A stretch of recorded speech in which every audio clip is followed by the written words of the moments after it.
გამარჯობათ ხალხო. ამ ვიდეოს თუ ხედავთ, ეგ იმას ნიშნავს, რომ დაგიბრუნდით და დაგიბრუნდით როგორც ვლოგზე, ესევე ფლორიდიდან, სადაც ახლა მივდივარ მანქანით. რატო მანქანით და რატო არა თვითმფრინავით მინესოტადან ფლორიდაში, ამასაც გეტყვით ასევე, რომ მივდივარ რაგბის ტურნირზე, ყველაზე დიდ სარაგბო ტურნირზე მთლიანად მთელი ჩრდილოეთ ამერიკის ტერიტორიაზე. ეს არის ყველაზე დიდი სარაგბო ტურნირი და მინდა რომ დაგათვალიერებინოთ ის ინფრასტრუქტურა, ის საორგანიზაციო საკითხები და უფრო შიგნით ჩაგახედოთ თუ როგორ უდგება ამერიკა რაგბის განვითარების საკითხს და შევადაროთ ჩვენ ქართულ რეალობას. ამავე დროს, მაგ ტურნირზე ვიქნები საჯი, ამ ტურნირზე ვიყავი შაშანაც პირველად, თუმცა ვინაიდან პირველი იყო და მე თვითონ არ ვიყავი გარკვეული სადმოსულიყავი როგორ ანაერად რა დამხვდებოდა, ამიტომ ბლოგის გაკეთება ვერ მოახერხე, მაგრამ იმდენად საინტერესო იყო ეგ გამოცდილება, მინდა რომ თქვენც გაგიზიაროთ. მოკლედ მინესოტადან ეხლა ვარ სენტ-პოლში, დედაქალაქში მინესოტას შტატის. აქედან ტამპა, ფლორიდამდე არის 1570 მილი, რაც კილომეტრებში დაახლოებით 2500 კილომეტრია. 2500 კილომეტრის გავლა მომიწევს ახლა მანქანით.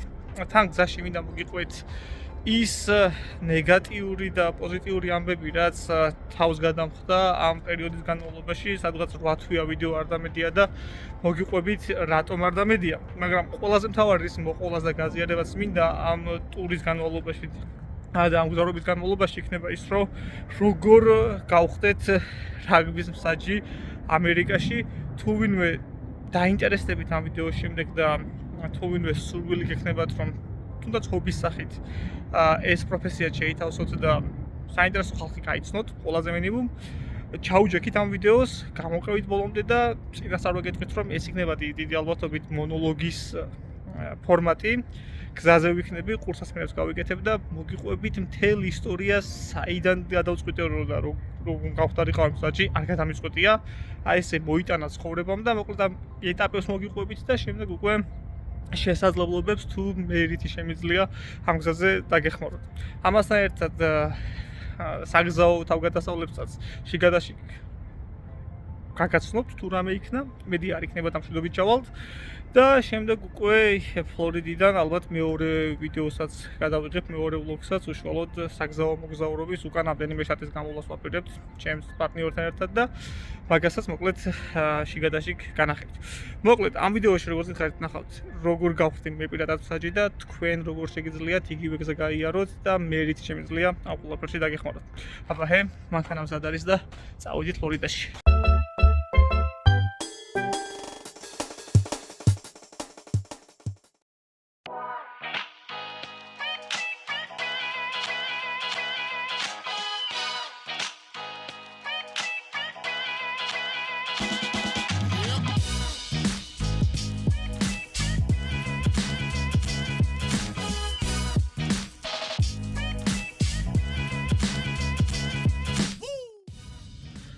ეხლა სანამ გზას დავადგები, ერთ ადგილას უნდა შემოვიარო, სანამ მინუსას დავტოვებ და მე მგონი ეს რამდენიმე წლის წინ ვიდეოში ნახსენები მაგ ეს ადგილი. თუმცა მინდა კიდე ერთხელ დანახოთ. მინესოტაში გვაქვს მე მგონი ერთადერთი მაღაზია, სადაც შეგიძლია იყიდო ქართული რაღაცეები. ნაბეღლავი, ბორჯომი, ნატახტარის ლიმონათი, აჯიკა, თუმცა არა ქართული წარმომავლობის აჯიკა, მაგრამ ნაბეღლავი და ბორჯომი რა თქმა უნდა ქართული წარმომავლობის. საუბარი მაქვს აი ამ მაღაზიაზე, ბელარუსული მაღაზია არის, მინსკ.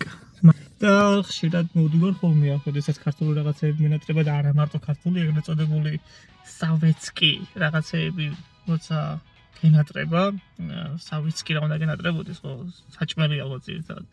საუბარი მაქვს პილმენზე, ეგრეთ წოდებულ პრიანიკზე, ქართულად თაფლაკვერი, რომ ქვია. მსგავსი რაღაცეები, სხვა შორის აქ არის აჯაფსანდალი შეგიძლია ხანდახან აქვთ ხოლმე კონსერვში. ეხა აღდგომის პერიოდი მოდის და პასკასაც აქვთ აღდგომის პერიოდში და მოკლედ იმ ნოსტალგიის დაამების ერთადერთი წყარო არის. ეს მაღაზია, ეს ბელარუსული მაღაზია, სადაც მონატრების დროს, როცა ქართული კერძები გენატრება, მინესოტას ტერიტორიაზე და ირგვლივ სადღაც 800 კილომეტრის მასშტაბით, ეს არის ერთ-ერთი საშუალება, სადაც შეგვიძლია ეგეთი პროდუქტები ვიყიდოთ. ეხლა რატომ მოვედი აქ? ჩემი მეგობართან ვაპირებ გავლას მისისიპის შტატში ცხოვრობენ და მისისიპის შტატის ირგვლივ ძალიან დიდ ტერიტორიაზე არა აქვს საშუალება, რომ ქართული რაღაცები იყიდონ. და ყველაზე მეტად რა გენატრება მეთქი რომ ვკითხე, მითხრა რომ მზესუმზირა მენატრებაო.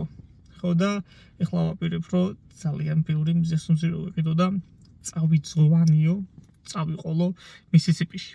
შევიდეთ და თუნება მომცეს მოკლედ დაგათვალიერებინებ შიგნით რეები აქვთ ქართული და კრეწოდებული სავეცკი.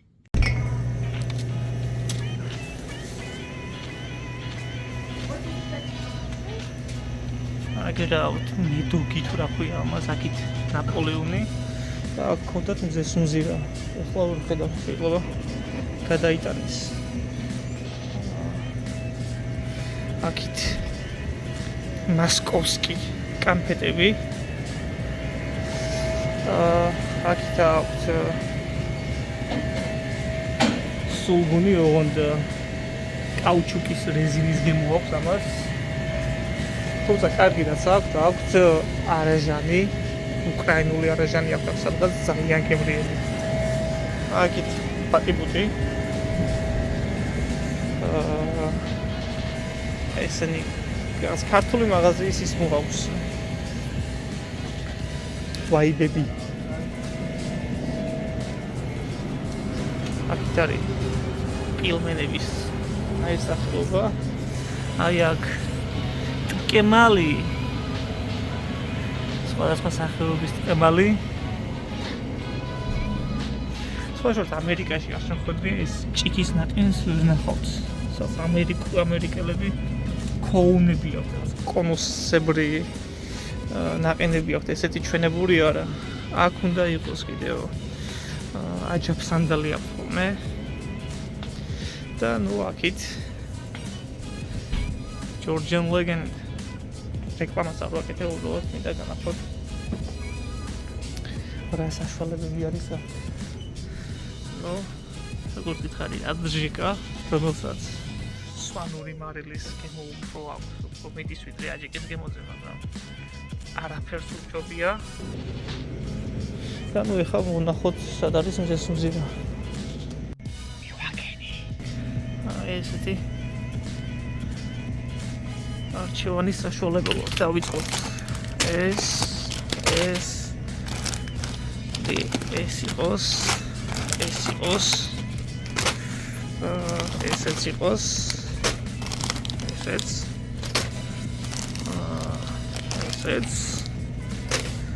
ესეც. მგონი რამდენიმე თვის თუ არა კვირის მარაგი მაინც ექნება. ამას წავიღებ გზისთვის. ეგრეთ წოდებულ პრიანიკებს, თაფლაკვერებს. მოდი ერთი სახარნი არ გვინდა მიოდნი. მოდი იყოს ეს. გზად გავყოლებ საჭის წარების დროს დასახემსებლად დააგაგდა გემრიელი საშუალება. და პეტი შაქარი კი აქვს, მაგრამ ამ ერთხელ არა უშავს. ესეც ნატახტარის ლიმონადები. და იქით ბურჯომის ლიმონადები, რომელიც ჩემი საქართველოში ყოფნის დროს საქართველოში არ იყიდებოდა. თუმცა უკრაინაში როცა ვიყავი, უკრაინაში ბევრი სახეობის ჰქონდა უკან კიდე ტარხუნა არის, როგორც ჩანს. ეს მაღაზია გვანებიურებს საბჭოური წარსულის ხალხს. ამ წარსულის გადმონაშთი ნაწარმებით. ეხლა ვიყიდე, მელოდები მოლარეს და დავადგებით გზას. ესე იგი, უკვე გამოვედი გზატკეცილზე და გავუყევი გზას მისისიპი მაგ დანიშნულებაში მიწოდებული და გეტყვით რატომაც. ერთი ვიდეო ჩავწერე.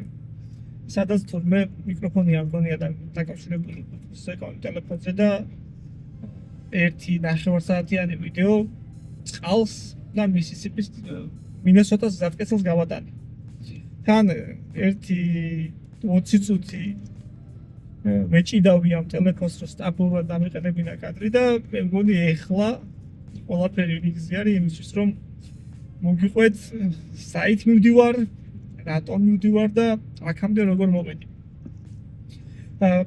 პირველ დავიწყებ იმით რომ ზესუმზირები რატომ ვიყიდე მაინდა-მაინც აი ამ მაღაზიაში. მთავარი მიზეზი არის ის რომ ამერიკაში ჩვენ რო გვაქვს ზესუმზირის ჭამის კულტურა პარკში, მეგობრებთან თამაშების დროს ან კინოს ყურების დროს ეგ ეგრე ამერიკაში არ არის.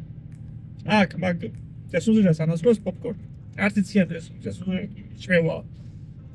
sunflower ზესუმზირის თესლი როგორ არის ჯამთობა. მაგას ჩვენ ხატმენ ვაჭრობთ. ხოდა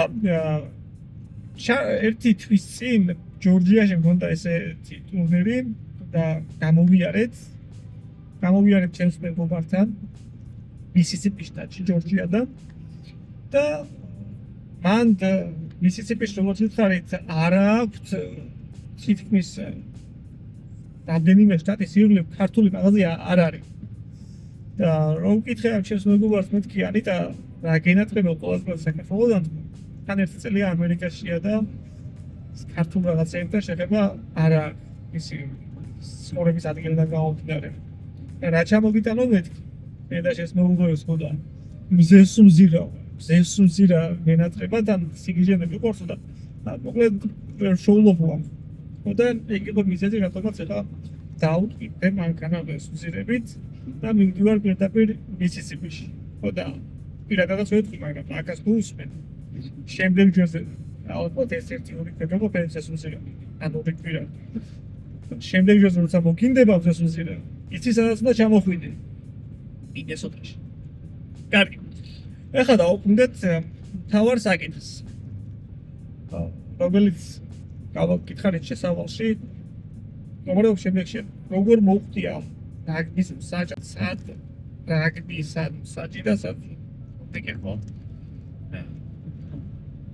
ყველაფერი დაიწყო მას შემდეგ როცა მოვჭი პროგრამას და ჩამოვედი ქალაქში გადმოვედი სოფლიდან და ჩავაბარე უნივერსიტეტში და უნივერსიტეტში რამდენიმე ლექციის შემდეგ მივხვდი რომ აქ სწავლას მე აღარ ვაპირებ და ამაში დამეხმარა საემიგრაციო სამსახურების ამერიკის იყო რაღაც გაურკვევლობები სატუსა დაკავშირებით მოკლედ მთელი ამბები და როცა ეს საქმეც არ გამოვიდა და მეც აღარ მივიდა რომ გამოსულიყო ჭირდებოდა რაღაც შემოსავლის წყარო ხო და დავიწყე ყველაზე ესეთი დასაწყებად ყველაზე მარტივი საქმე რასაც უბრალოსობა ამერიკაში თავდაპირველად ჩამოსვლა აკადემიური პერიოდის განმავლობაში არის მიტანის სერვის კურიერობად საჭმის მიტანის სერვისზე მუშაობა.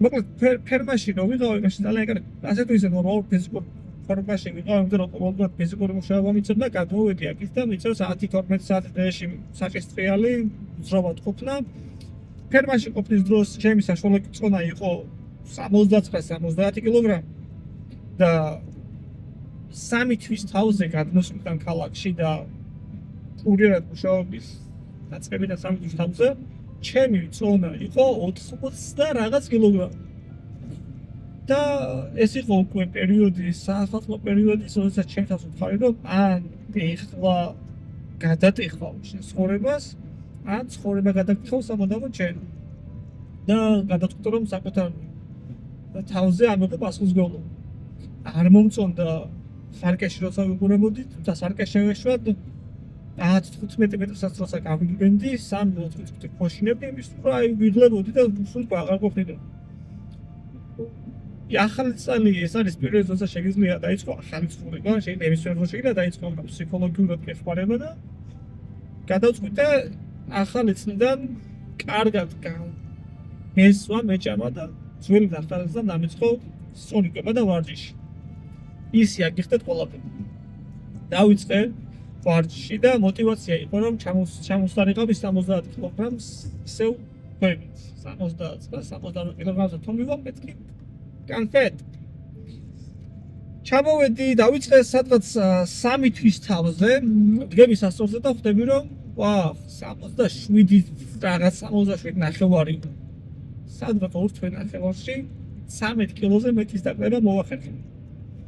და ამ დროს იქნებს ხოლმე ეს თვითკმაყოფილება.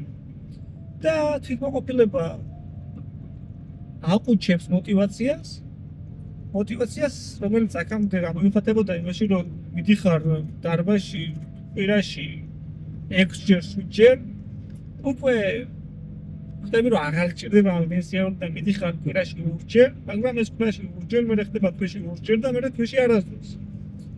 და რომ შევატყვე ჩემთვის მოტივაციას, კარგავდი გადაწყვიტე რომ ხონდა რაღაც საბაბი პასუხისმგებლობა, რომელიც დამავალდებულებდა რომ მე ფორმაში ყოფილიყავი. და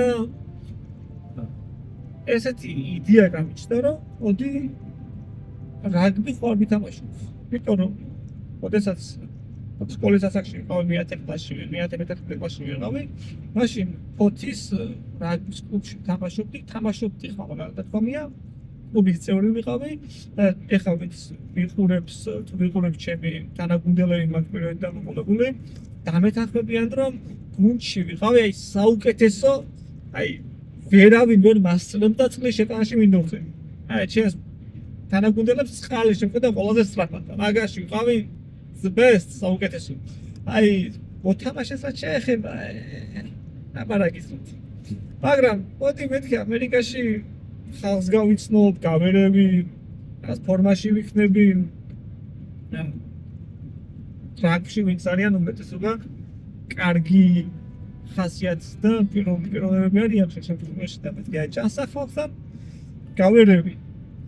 ამისთვის მუწერე 4 თუ 5 მინესოტას გუნდს, ესე შევწერე მინესოტა რაგბი team და 5 გუნდიდან ასოციირებული და არავის ყველა არც ზოგიერთ გახსნა ესე ვიღაცებმა გახსნეს და არც მუწერეს და საბედნიეროდ არავინ მომაქცია ყურადღება, იმიტომ რომ აქ რომ რაგბის თამაში დამეწყო და ტრავმა მიმეღო, ალბათ 100,000-იან ვალში გადავუვარდებოდი, იმიტომ რომ ჯანმრთელობის დაზღვევა ჯანმრთელობის მოვლა ძალიან ძლიერი დაგიზიანა. ამ ძებნაში აღმოაჩინე Minnesota Rugby Referee Society, მინესოტას რაგბის საჯდა საზოგადოება, კავშირი ესე ვთქვათ, ესე დავთარგმნოთ და მივწერე ამათაც მეთქი ესე შაყერზე, მეთქი რა არის საჭირო რომ თქვენთან ვიმსაჯო მეთქი. level 1 პირველი დონის რაგბის საჯის ლიცენზია კიდე საერთაშორისო რაგბის აკრედიტირებული. აი ჩემო ძმაო, აუცილებლად აწი გავითვალისწინე. მივწერე ხა ვეკითხები ეს როგორ უნდა ავიღო საზნახო როგორ გავაკეთო. პასუხი იყო სინ ნახეს ეს მის და უკან არ მოგუნებლა პასუხით. ხო და აი აქ გადამეკეტა მეთქი ეს საკურს მე ვიპოვე მეთქი. და შევდივარ ახლა რომ ჩამოსროლია მინესოტას რაგბის საჯდა Facebook გვერდი. ეს იყო 14 აპრილი და ვხედავ რომ ეს კურსი საერთაშორისო რაგბის პირველი დონის საჯის კურსი. ერთი კვირის ჩატარდა მინესოტაში. და როდესაც ჩამოსროლე უფრო მეტად რომ აინტერესებს არის რამდენი ხანში ერთხელ ტარდება თვეში ერთხელ, სამთვეში ერთხელ, ხუთთვეში ერთხელ. ნახე რომ წინა კურსი არის ჩატარებული 3 წლის წინ. ხო და მაშინ ეს ხელოვნური ინტელექტები, ChatGPT-ები და ამბები ჩვენ კიდევ არ იყო პოპულარული და ცნობილი. გეუნდებით 2023 წლის ამბობს. და გადავატრიალე მთელი Google და Google მეუბნება რომ უნდა დარეგისტრირდე რაგბის ამერიკის რაგბის კავშირის საიტზე, დავრეგისტრირდი, იქ მე უნდა აირჩიო რაღაც მთელი ფოკუსები უნდა ატარო და საბოლოო ჯამში მივაგენი რომ ეს კურსი ტარდება წელიწადში სულ 5-6 ჯერ, მაქსიმუმ 7 ჯერ ამერიკის სხვადასხვა შტატებში. ანუ ერთ შტატში კი არა, მთელი ამერიკის მასშტაბით ტარდება სულ 5-6 ადგილას. მინესოტაში იყო წინა კვირას და უახლოესი ტერიტორია, სადაც შეიძლება ჩათ ერთი არის კალიფორნიაში, ერთი არის ნიუ-იორკში, ერთი არის ფლორიდაში, რომელიც ძალიან შორს არის შემდგან. ერთი რაც აღმოაჩინე არის, რომ მაისის ბოლოს ვისკონსინის დედაქალაქ მედისონში, რომელიც ჩემგან არის დაახლოებით 5-6 საათის გზაზე, ტარდება ეს კურსი, რომელიც დღეს $85. აუდექი ამ მინესოტელებზე გაფრაზებულმა პროგრამა არამარციეს. ვიყიდე ეს კურსი, დავრეკისვი და დავიწყე უკვე მზადება, რომ კარგ ფორმაში შევხვდე ამ კურსს, კარგ ფორმაში ჩავიდე. მართლაც მაისის ბოლოს ძალიან კარგ ფორმაში ვიყავ ფიზიკურად. ჩავედი ამ მედისონში დილის რვიდან საღამოს 6 საათამდე იყო ეს ტრენინგი, სადაც გასწავლია ჩავსტვინო, როცა არის ჯარიმა, შერკინების დროს, ნაკლებად ელოს დროს როგორ ჩავსტვინო, მოკლედ ელემენტარულ რაღაცებს გასწავლიან, სად დადგე, აუტის დროს და მოკლედ რაღაც ნიუანსები. რომელიც ბაზისური საჭიროა, რომ მოხვიდი აზრზე, ზოგადად საჭირო ასაკეთებს მინდორზე. გავაკეთე, მან დარჩი სასტუმრო მქონდა აღებული, სასტუმროს მე თვითონ გადავიხადე, გზას თვითონ გადავიხადე, თქო და ჩამოვედი უკან მინესოტაში, მეორე დღეს ხსნია რაგბის საიტს და ჩემი level 1 რაგბის სერტიფიკატი გამწვანებული. აი ახლა მოუბრუნდი ამათ მინესოტას რაგბის საშიშთა კავშირს. რომ მეთქი აგერც მაო მან ეს სერტიფიკატი ეხა რა ხდება. მეორე დღეს მოდი შემოგვიდება, რომ ეხა მოდი და იმსაჯეო. ვაუ მეთქი ესე მოდი იმსაჯე. ვისი ბიჭი ხარ ის და ეკარი ვინ ხარ? რა ის საჯობა კიდე. ჩავდეს მიგრო მეთქი ანუ რამ საჯობა ის საჯობა კაცმაში არ და გავაკეთე. თუმცა მithmes რომ ეს ერთ კვირაში ტურნირი არის. მე მოდი მივედი აგერ აქ არის კარავი ისეთახე ტენდი გაშლილი სივრცე საჯებისთვის და მოვედი მეთქი მე ვარ თორე გაჭრავა შენ ახარო ისაო კი მეთქი მე ვარ ხოდა მოდი ახლა რომელი თამაში კიდე მითხარია შენ და იმ საჯები მეთქი მოიცარა თამაში მოსელი ბევრი ვარ გავაგზავნე მითხარს მოდი მაშინო დაუხვანებ საჯად დადეკიო აი კიდე ზრო დარბის კიდის საჯად კაი მეთქი ესე მომწეს დროშა წითელი გრძელტარიანი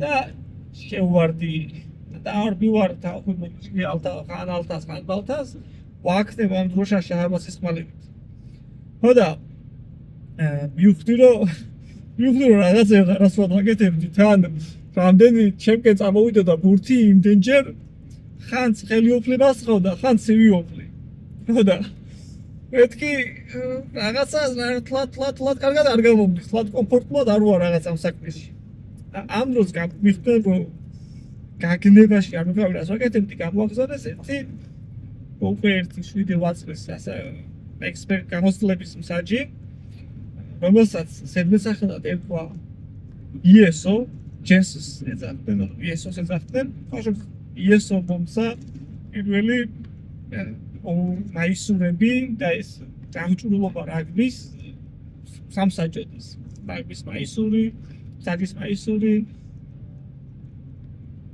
წინდები და მოკლედ მინიმალური აღჭურვილობა და აი მაშინ მივხვდი რომ რაღაცა ნიშანია ეგ რაღაც კარგი სასაცრისის ხოდა ეს ISO მიდგას უკან და პაზლოს მითებს რომ არა დროშა ეგრე არაცია მოკლედ თელ პატრა გაკვეთილებს მიტარებს პროცესში მორჩა ეს თამაში და რომ კიდეს აბა როგორი იყო ძალიან მოვიტყვე და უცხოური გადასარევი გამოსვლება იყო საერთოდ არ გამოსვლება გამოსვლება 1-3 სიტყვას დავამთავრე ალბათ მან ხოდა მე მეუბნებია რომ აი რამდენჯერაც გინდა მოდი სადაც გინდა დადექი და როცა ეთქი რომ მზად ვარ მოიდანაშ რასულა ჩვენ მოხსენს საშუალებას შეხვდები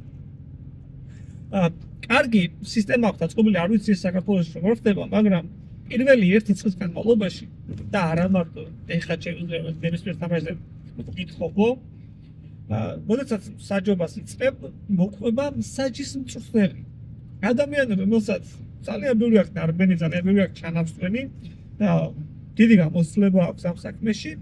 მოდი შესთამაშს და ესწრება, იწერს ყველაფერს, რასაც აკეთებ, კარგსაც და არასწორსაც და შემდეგ თამაშის შემდეგ გაძლევს უკავშირს.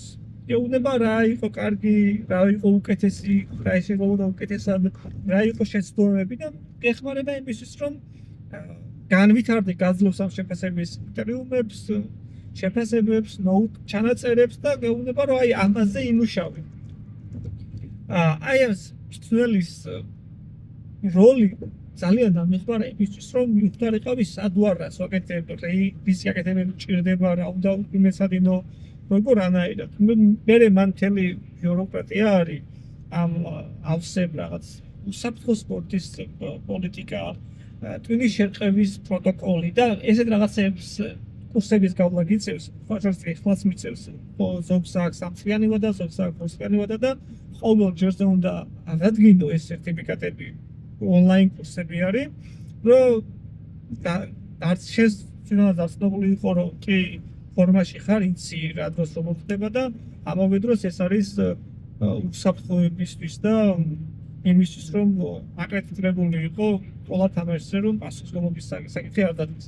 ეს კიდევ ცალკე პროცედურაა, თუმცა კარგად აქვს ეს სისტემა აქ აწყობილი, სხვაგან როგორ არის არ ვიცი, მაგრამ აქ როგორც არის აწყობილი მე მომწონს. ესე დავიწყე მივხევი და უკვე სადღაც წელიწად ნახევრის თავზე შარშან ახალ წელს, როდესაც უკვე დემდებირი და ვაპირებდი რომ რაგბისთვის დავიდანებებინა ამ საქმისთვის და შესაბამისად ალბათ ვარჯიშსაც შევწყვეტი მაგ პერიოდში. მაშინ ახალ პერიოდი იყო, მოდი შეთხოვინება რომ აი შესაძლებლობა გვაქვს ფლორიდაში ჩრდილოეთ ამერიკის კონტინენტის ყველაზე დიდ ტურნირზე არის საშუალება რომ საჯები სჭირდება და გაგიწევთ რეკომენდაციას ვისაც გინდათ რომ წახვიდეთ და მეთქი აგერ ვარ გამიშვით. ზოგადად მოგზაურობა ძალიან მიყვარს და ეს საქმე არის კარგი შესაძლებლობა იმისთვის რომ სხვადასხვა შტატში ან იმავე შტატში სხვადასხვა ქალაქებში იმოგზაურო და თან ეს ყველაფერი ანაზღაურებადია. შარშან როგორც გითხარით, პირველი იყო, არ ვიცოდი სად მოსულიყავი ბისთან, როგორ ანარად იქრე, რა სისტემა იყო, როგორ იყო და ბოლგიზი აკეთების თავი სულ ვერ მეხდებოდა. ეხლა გადავწყვიტე განახოთ ის მასშტაბი და ის ორგანიზება უკნიდან, შიგნიდან, რომელიც ფლორიდაში დაგვხდება და რა მაგარ რაღაცებს აკეთებენ. კარგი, ეხლა მოვუგდეთ ისევ ჩემი რაგბის საკითხს. ჩემი არა, თქვენი რაგბის საკითხს. თქვენ სად შეგიძლიათ იყოთ? აი მაგალითად აქამდე უყურებთ და საქართველოს თუ უყურებთ. უბრალოდ დაფიქრდით ვინმე ახლობელი თუ ხავთ ამერიკაში ან ოჯახის წევრი ან მეგობარი, რომელსაც შეხება გქონია რაგბთან და ფიქრობთ რომ კარგი იქნება რომ ცოტა განიავდეს და განიტვირთოს ეს ადამიანი. თუ ამერიკაში ხარ და თუ ამ ჩაკეტილ წრეში ხარ, რომელშიც მეც ვიყავი და დღემდე ვარ რაღაც გარკვეული პროცენტით და დიდი პროცენტით, საუბარი მაქვს ამ საწყის ემიგრანტულ ეტაპებზე, რომელიც საწყისი შეიძლება გაგრძელდეს 5 და 6 წელიც. ამქიდან გამოსვლა, ან უბრალოდ ცოტა მოსულყვას თუ გინდათ, მე მგონია რომ და რაგთან შეხებას მგონია. მე მგონია რომ ეს ის საქმე არის, რომელიც ფსიქოლოგიურად, მენტალურად, არა ფინანსურად, მაგრამ ფიზიკურადაც კი დაგეხმარებათ იმისთვის, რომ საკუთარ თავზე კონტროლი დაებრუნოს. ამას ეხლა ამერიკაში ვინც არიან ემიგრანტები და ვინც დამწყები ემიგრანტები არიან, ზუსტად ხდებიან რას გულისხმობ. მოგმართავ ზუსტად თქვენ. ან იმ ადამიანებს, ვისაც ფიქრობთ, რომ ასეთ მდგომარეობაში არიან თქვენი ახლობლები ამერიკაში. გთავაზობთ, რომ შემიძლია პირველ ეტაპების გადადგმაში ამ საქმეში დაგეხმაროთ ის რაც იმის გავლაც მე თვითონ მომიწია რაზეც წარდგენა აღდგა და შემიძლია ეტაპებად ჩამოგიყალიბეთ, დაგილაბოთ, გითხრათ სად, როგორ, რანაირად მივიდეთ და ყველაზე მთავარი, შემიძლია პირველი სიტყვა შეგაწიოთ. მაგალითად, ინდიანა შტატში ვიცნობ ერთ გადასარევებს, რომელზეც შემიძლია დაურეკოთ ეს მეფოს და უთხრა რომ აი, ჩემი მეგობარი არის ინდიანაში და უნდა საჯარის დაწყება და აბა მიხედე.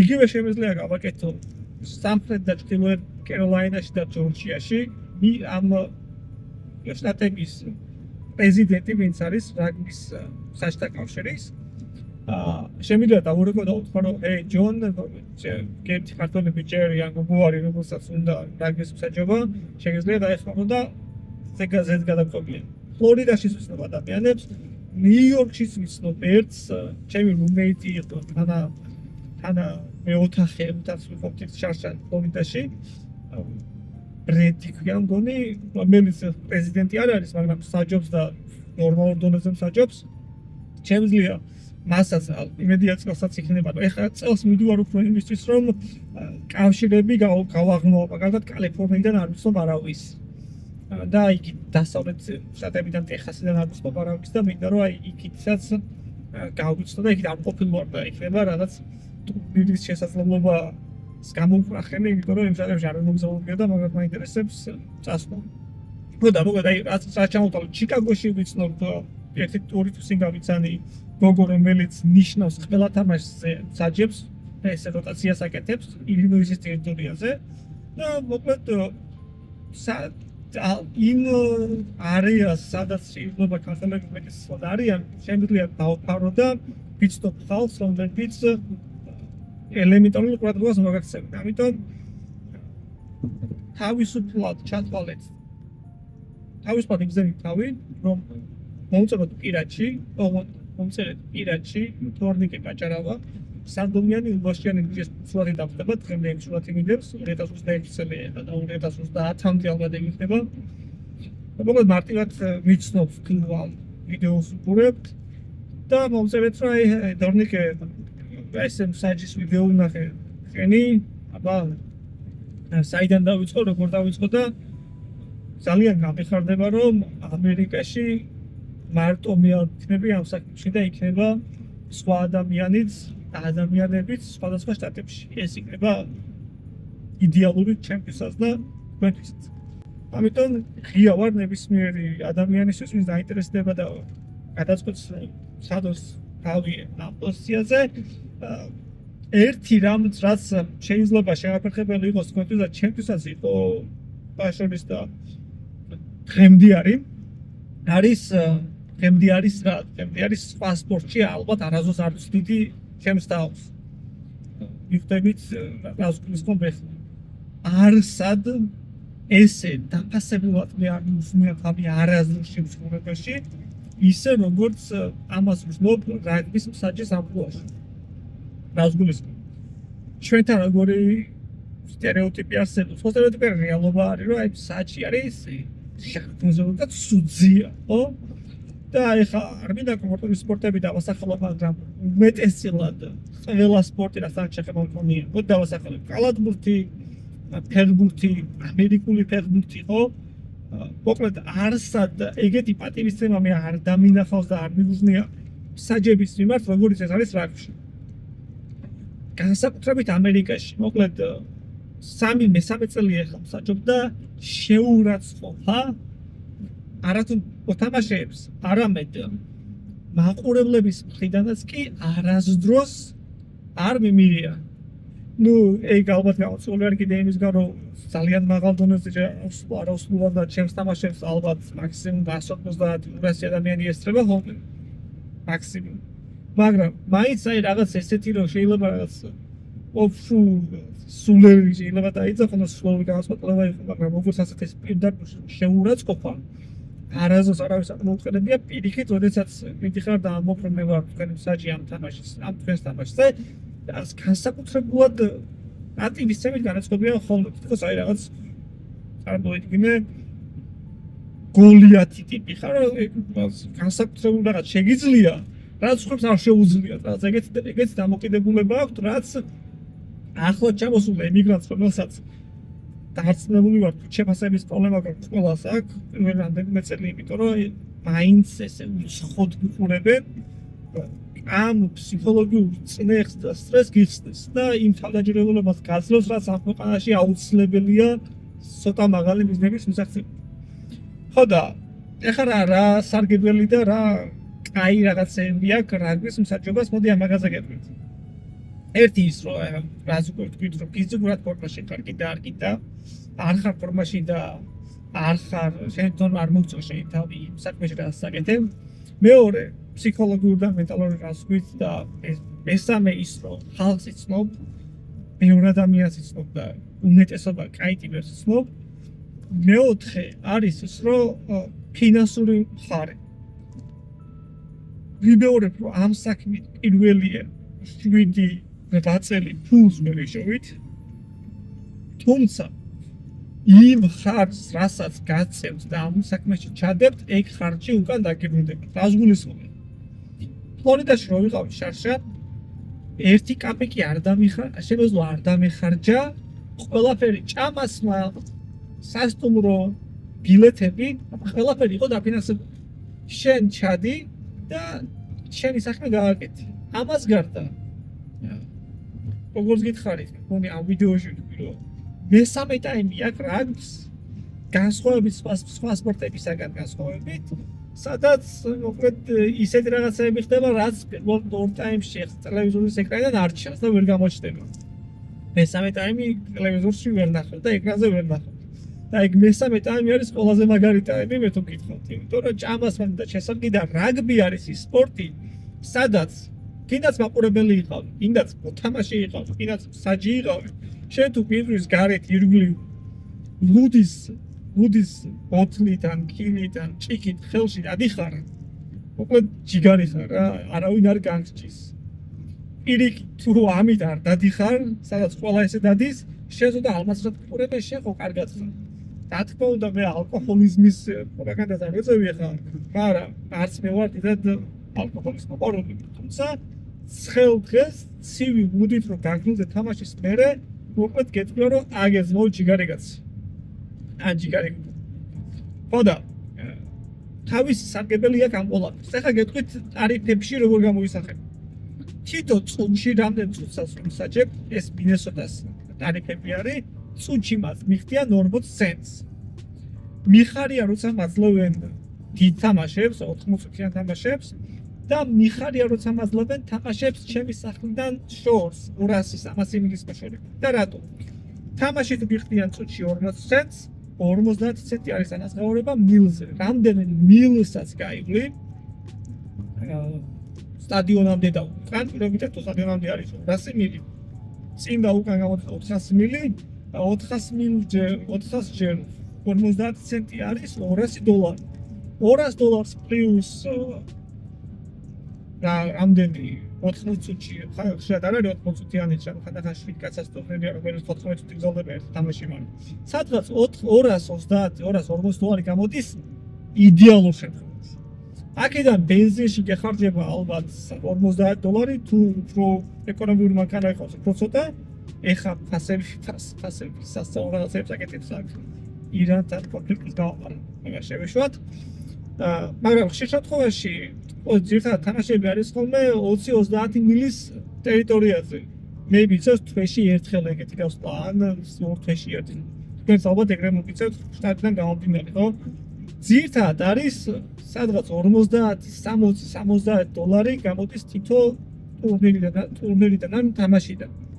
ამიტომ აქ რო მაშინ როცა $150 აკეთებ ან $170 აკეთებ შაბათ დღეს, როცა თამაშებია ძირითადად რაგბის დელივერის მიტანის სერვისი კურიერი როცა ხდება. აქ გამოგივა ბევრად ნაკლები, $60 და ამ $60-დან ალბათ $20 წავა ბენზინზე და ან 15 და $10 წავა საჭმელზე, ხო? პირობითად საკუთარ წვენია რაღაცა გინდა. ამიტომ ფულს ამ სპორტში ვერიშობით, ამ საქმით ვერიშობით, თუ საერთაშორისო პროდუქცია არ გახლავთ, მაგრამ სხვა ქალაქებს მოვლი ხალხს შეხვდები და ის ყველაფერი რაც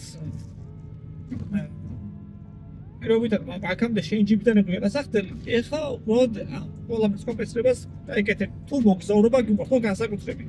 ეხლა ფლორიდაში ჩავალ და ჩამოვალ, ისე რომ ყველაფერი უზრუნველყოფილი იქნება და ის ხარჯები დაფარული იქნება და კიდე ერთი ამერიკას რაც საქართველოში ხდება გაიგებენ არის ის რომ ტაქსების დატვირთვის დროს ეს მილები რომელშიც პრომიტად 50 ცენტს გაძლევენ 70 ცენტი თუ 65 ცენტი შეგიძლია ფედერალურ ტაქსში გადასახადში გაგვიყვან.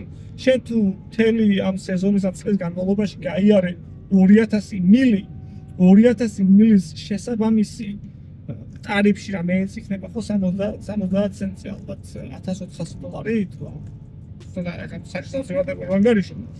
აი ამ თანხას შენი გადასახადებიდან გამოგვითავ. რაც კიდე ერთი პლუსია გამოგვითავ ასევე ფეხსაცმელს რო იყიდი კეტებს ან აღჭურვილობას ხონდა გამოგვითავ, მაგრამ თუ იყიდი შენ ბუცებს არა, ბოტასებს, ხო?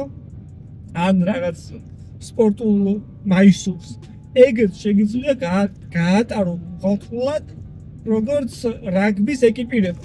შენი საქმისთვის საჭირო მივითი.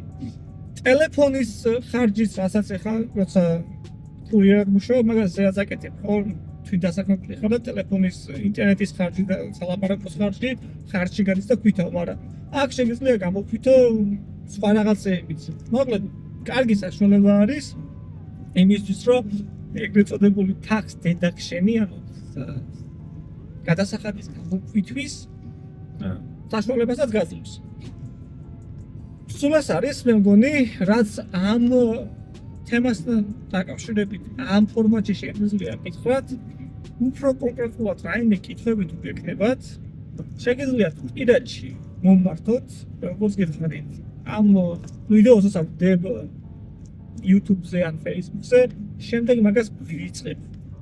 აი, არც კომენტარები არ მაინტერესებს, რამდენი ლაიქი იქნება, რამდენი გამომწერი იქნება, რა იქნება, როგორი იქნება, არ მაინტერესებს მართლა. ამით მე ფულს არ ვჭამ, ეს არ არის ჩემი შემოსავლისკარო, ეს არის ჩემი ჰობი, გულისხმობ ბლოგერობას. იმისთვის რომ თუ გადავწყვეტ რომ ვიღაცის სასარგებლო რაღაც შემიძლია გავაკეთო, არ დავიზარებ ესე თან ერთ საქმეს გავაკეთებ, საჭისთან დავხდები და რა ჩემს საქმეს გავაკეთე და თან თუ შემიძლია რომ ამ დროს კიდე რაღაც სასარგებლო რჩევა მოგცეთ, არ დავიზარებ და როგორც ხდება ამას ვაკეთებ. ამიტომ თუ გაინტერესებთ შეგვეში კიდევ ერთხელ ვიმეორებ, პირადში მომწერეთ და დაგეხმარებით და იმისთვის რომ პირველ ეტაპის გადადგმაში დაგეხმაროთ და გავყვალიათ. თუ პირობითად რამე კონკრეტული შეკითხვები გაქვთ საქართველოსთან მოყოლებით და საქართველოში ხარ საჭი და აი ჩვენთან ესე არის მაგალითად იქ როგორ ხდება შეიძლება მეორე ვიდეო ჩავწეროთ თუ საკმარისი შეკითხვები დაგროვდება და საკმარისი ინტერესი იქნება ამასთან დაკავშირებით. ეხლა არ მინდა ეს ვიდეო კიდევ ძალიან გაიწელოს და ალბათ თქვენიცით წინ კიდე ამ ლაქლაქში და ლაილაიში უკვე სადღაც 80 კილომეტრი გამოვაკელი გზას წინ 1420 კილომეტრი დაგჭა დასავლელი და იმედია თავგადასავლებისა ზემოთი თავის კილომეტრის გარშე შეევლის ეგ გზაც თუ ეგ ვიდეო აქ არ დავთავრდა ეგ იმას ეშთოს რომ რაღაცები კიდე მოხდა ან კიდე მოხდა ამ ვიდეოში აღარ ჩავდა სხვა ვიდეოში მოგთავაზებ დაბახემ მოსტეთ გეხოვით მერტით კონკენ დაგმატებები